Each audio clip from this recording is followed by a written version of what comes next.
தன்னந்தனியாய் நின்றி. ஏய், என்ன இட்லி துணியா கரண்ட் கம்பியில காய போட்டு பாத்துக்கிட்டு நிக்கிற? அது ஒண்ணு இட்லி துணி இல்லையா? என்னோட பிராயா. புறாவா? பெண் புறாவா ஆண் புறாவா? புறா இல்லையா? என்னோட உள்பாடியா. உள்பாடியா? ஓ, நீங்க போடுற முண்டா பையனா? ஆமா, அது எப்படி இவ்வளவு நேரத்துல ஏறி காய போட்ட நீ? நான் ஒண்ணும் காய போடலையா? நான் என் வீட்டு கொடியில தான் காய போட்டிருந்தேன். இந்த மாதிரி கருங்கா கசனி தான் இங்க கொண்டாந்து போட்டுருச்சு. அடி கொக்க மக்கா. ஏண்டி நீங்க எல்லாம் சிகப்பா இருக்கேன்ற ஆணவமா? ஆமா, இப்ப எல்லாம் காக்கா வள தூக்குறது விட்டு புறா தூக்க ஆரம்பிச்சிருச்சா? சரி சரி, நீ ஒண்ணும் கவலைப்படாம இங்கே நில்லு. ஓ முன்னால ஏறி எடுத்து காட்டுறேன்.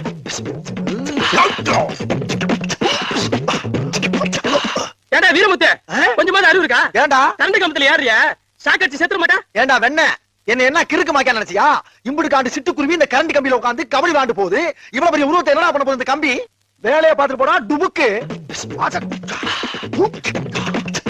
என்ன பண்றாங்க? காலி ஊர்ல இன்னைக்கு ஒரு இலை உறுதியாகி போச்சு. என்னடா எத்தனையோ சாவுக்கு இவன் கொட்டடிச்சிருக்கான். பாவன் இவன் சாவுக்கு கொட்டடிக்க பாரதி பாய் கூட ஊர்ல இல்ல. அடியே கேட்டு மாக்கா, உன் டிக்கெட்டுக்கு அப்புறம் தாண்டி எனக்கு டிக்கெட்.